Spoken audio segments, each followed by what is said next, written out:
আসসালামু আলাইকুম এভরিওয়ান, আশা করি সবাই ভালো আছেন। আজকে ভিডিওটা শুরু করেছি খাওয়া দিয়ে। তো আশা করি কেউ কিছু মনে করবেন না, যেহেতু আমার ভিডিওটা প্রায়ই খাওয়ার ভিডিও দিয়ে থাকি আমি। তো এই জন্য আজকে ভাবলাম একটু খাওয়া দিয়েই শুরু করি। তো এটা ছিল হচ্ছে নারী শাক। আমাদের এলাকায় এটাকে নারী শাক বলে, বা অনেকে পাট শাক বলে। তো আমরা নারী শাক বলেই থাকি। তো এই শাকটা হচ্ছে আমার খুবই পছন্দ। এটা আমি মসুরের ডাল এবং হচ্ছে চিংড়ি মাছ দিয়ে রান্না করি। তো কাঁচামরিচ দিয়ে ওই শাকটা ভাত দিয়ে খেতে খুবই ভালো লাগে। তো ওই দিন শাকটা এত বেশি মজা হয়েছিল, আমি শুধুমাত্র এটা দিয়েই পুরো লাঞ্চটা করে ফেলেছিলাম।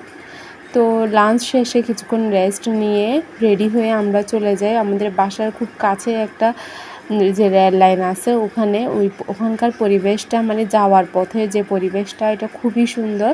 তো আমার এটা খুবই ভালো লাগে জায়গাটা। তো প্রায় সময় হাঁটতে হাঁটতে যাই। আজকে যেহেতু একটা গাড়ি পেয়ে গিয়েছি, তো সাথে আমার মা এবং বাচ্চা বেবিও ছিল, তো ভাবলাম গাড়ি করে যাই। তো গাড়ি করে চলে এসেছি।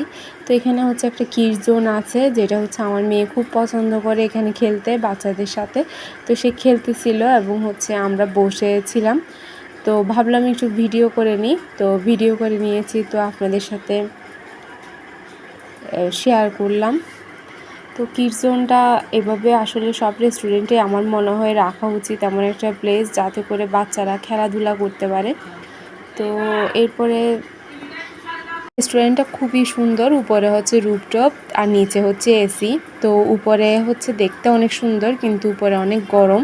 তাই আমরা নিচে বসেছিলাম, কিন্তু ভাবলাম উপরে গিয়েও একটু দেখি, ঘুরে আসি। তো এই জন্য উপরে উঠলাম এবং একটু ভিডিও করলাম। ওই দিন আসলে মানুষ খুব কম ছিল। মানুষ কম থাকলে আমার ভালো লাগে।